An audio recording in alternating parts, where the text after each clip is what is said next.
Bagi seorang leader, skill atau kemampuan dalam mendelegasikan sebuah pekerjaan itu adalah sesuatu hal yang wajib untuk dimiliki.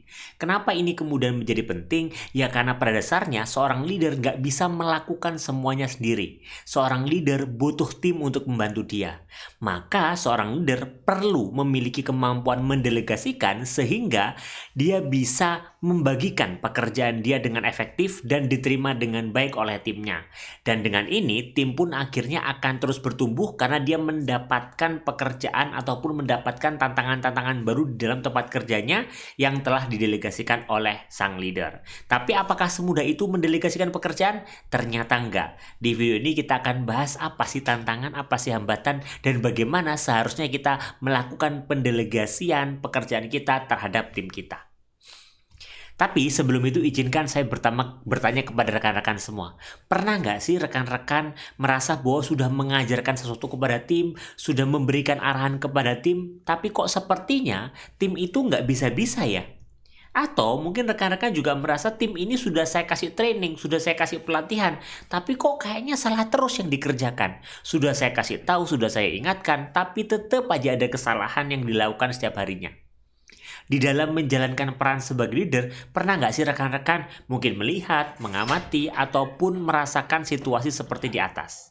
Kalau rekan-rekan pernah merasakan seperti situasi di atas, maka rekan-rekan perlu untuk melakukan perubahan. Perubahan seperti apa sih yang perlu dilakukan? Minimal rekan-rekan tahu bahwa memang metode pembelajaran yang kita lakukan, arahan yang kita berikan itu belum berdampak.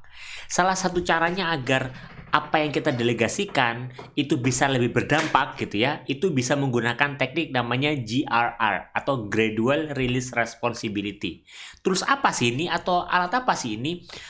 Bahasa Indonesianya adalah model pelepasan tanggung jawab secara bertahap atau Gradual Release Responsibility, yaitu sebuah gaya pengajaran, gaya untuk memberikan arahan tertentu, tapi dia sebenarnya merupakan metode pembelajaran terstruktur yang dibingkai dalam proses pelimpahan tanggung jawab dari mentor kepada mentee. Jadi, dalam GRR ini, menurut Pearson and Gallagher tahun 1983 ini, kita bisa melakukan delegasi kepada tim kita secara bertahap. Dan itu ada tekniknya. Apa tekniknya? Ada 4 cara yang bisa kita lakukan dalam kita mulai mendelegasikan pekerjaan kita. Atau kalau saya boleh sebut, sebenarnya 4 tahap ini. Yang pertama atau tahapan pertama adalah I do it. Nah, di tahapan ini, mentor itu melakukan, mentinya melihat. Jadi bisa jadi misalkan gini, ketika kita ingin mengajarkan sesuatu, ya bisa jadi kita nggak perlu training, nggak perlu ngajarin dulu, tapi ya sudah.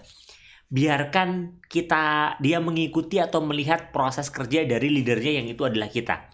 Langkah pertama adalah tahapannya namanya I do it atau mentor melakukan, mentinya melihat. Jadi kita melakukan sesuatu, kita mengerjakan sesuatu yang nantinya dia kerjakan dan kemudian mentinya melihat atau mengamati. Setelah itu di tahapan kedua juga ada namanya we do it. Kalau misalkan kemudian menti kita sudah ngelihat, oh ternyata mentornya melakukan ini ya, ini yang dilakukan ya, seperti ini ya, maka itu artinya minimal kalau dia sudah paham, dia siap untuk masuk ke tahap kedua, yaitu we do it. Nah, di tahapan we do it ini, mentor melakukan, mentinya membantu. Jadi kalau di langkah sebelumnya mentinya hanya melihat, di langkah ini mentinya membantu. Ya, bantu dikit-dikit minimal dia mulai merasakan secara langsung, oh ini loh pekerjaannya. Nah, kalau kemudian si menti kita atau tim kita sudah mulai terbiasa, dia sudah mulai cekatan gitu ya, sudah tahu, oh saya harus support ini, saya harus support ini, saya harus support ini. Artinya dia sudah selesai di langkah atau tahapan kedua. Maka bisa kita tingkatkan ke tahap ketiga, yaitu you do it together. Ya, ini dibalik sekarang prosesnya. Di langkah ketiga ini, menti yang melakukan, mentornya yang bantuin. Jadi kalau di langkah kedua mentornya yang berkontribusi lebih banyak dalam penyelesaian tugas, di langkah ketiga ini, menti yang melakukan, mentornya hanya memberikan support dikit-dikit aja.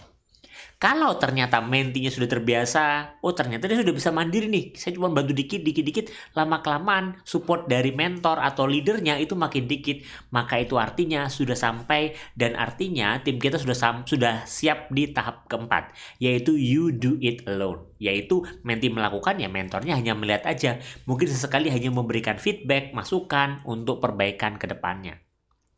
Maka bagi rekan-rekan leader yang mungkin ingin tahu gimana caranya ya biar saya itu mengembangkan tim saya, biar tim saya itu bisa kerja, silahkan dicoba metode gradual release responsibility yang sudah saya jelaskan di atas. Moga-moga bermanfaat. Sampai ketemu di video lainnya.